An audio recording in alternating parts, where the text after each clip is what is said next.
Assalamualaikum warahmatullahi wabarakatuh.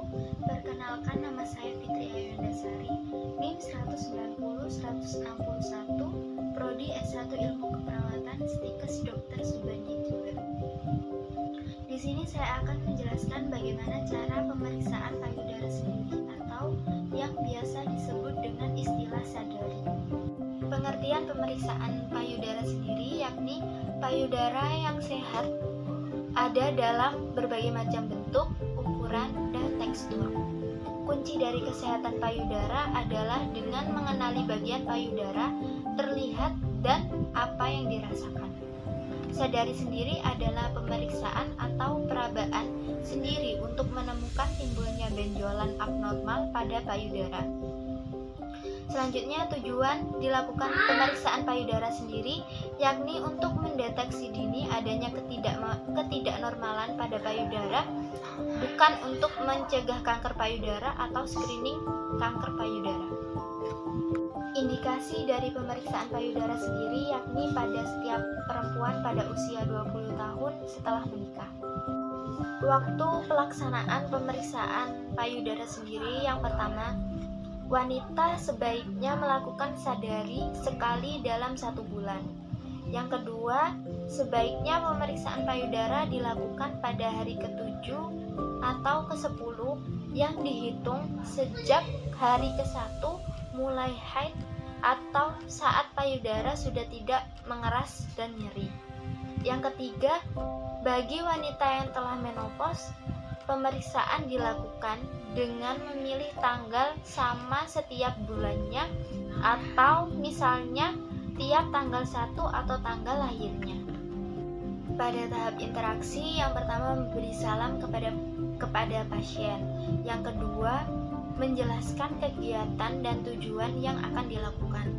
Yang ketiga, menjelaskan prosedur kegiatan pemeriksaan payudara sendiri. Yang keempat, kontrak waktu. Dan yang kelima, menanyakan persetujuan dan kesiapan pasien. Untuk tahap kerja yang pertama, berdirilah di depan cermin dengan tangan di sisi tubuh. Lalu yang kedua, buka baju atau pakaian. Lalu lihat apakah ada perubahan pada payudara atau ukuran, bentuk, warna kulit, atau jika ada kerutan, lekukan seperti lesung pipi pada kulit. Yang ketiga, lihat puting susu dan perhatikan ukuran dan bentuknya, serta arah jatuhnya. Misalnya, apakah kedua payudara menggantung secara seimbang, dan periksa juga apakah terdapat ruam atau nyeri pada kulit dan apakah keluar cairan dari puting. Lalu selanjutnya, minta ibu atau klien untuk mengangkat kedua tangan ke atas kepala. Seperti ini. Lalu inspeksi payudara dan puting.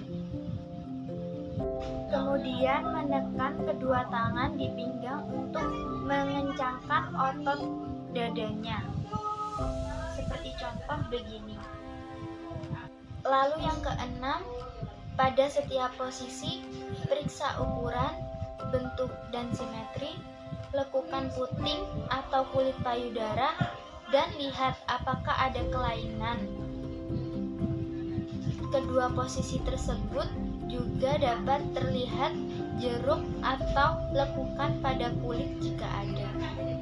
Lalu yang selanjutnya, minta klien untuk membungkukkan badannya ke depan yang bertujuan untuk melihat apakah kedua payudara tergantung secara seimbang. Selanjutnya, pemeriksaan ini bisa dilakukan secara berdiri atau berbaring.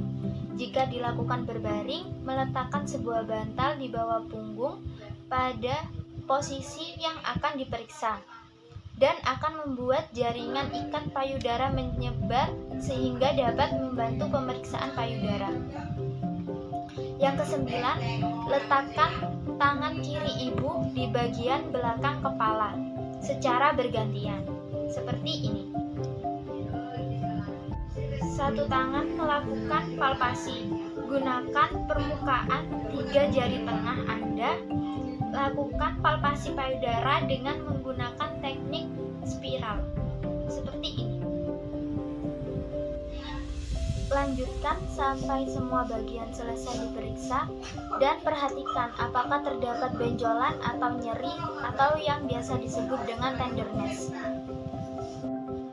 Selanjutnya, dengan menggunakan ibu jari dan jari telunjuk, tekan puting payudara dengan lembut dan lihat apakah keluar cairan bening, keruh, atau berdarah seperti ini. Lakukan langkah tersebut dengan payudara yang lainnya sampai selesai. Jika ada keraguan tentang temuan, misalnya apakah terdapat benjolan, ulangi langkah-langkah tersebut. Ibu duduk dengan kedua lengan di sisi badannya. Selanjutnya, untuk mempalpasi bagian pangkal payudara, minta ibu duduk dan mengangkat lengan kirinya setinggi bahu, seperti ini. Bila perlu, minta ibu meletakkan tangannya di bahu Anda. Tekan sisi luar dari otot pectoralis sambil bertahap menggerakkannya. Jari-jari ke pangkal ketiak untuk memeriksa apakah terdapat pembesaran kelenjar getah bening atau kekenyalan. Lalu tahap yang terakhir adalah mengevaluasi hasil dari klien. Untuk jelaskan temuan klien jika ada dan hal yang perlu dilakukan. Jika pemeriksaan sepenuhnya normal, katakan saja bahwa semuanya normal dan sehat dan waktunya untuk kembali melakukan pemeriksaan. Untuk melakukan pemeriksaan dapat menggunakan cairan pelicin seperti minyak kelapa, baby oil, atau lotion. Lalu catat temuan seperti bentuk, kulit, cairan, massa atau benjolan, ukuran, mobilitas, dan sebagainya. Mungkin itu saja yang bisa saya sampaikan untuk pemeriksaan payudara sendiri atau biasa yang disebut dengan istilah sadari. Jika ada kurang lebihnya dalam pembuatan video ini, mohon dimaklumi. Sekian, terima kasih. Wassalamualaikum warahmatullahi wabarakatuh.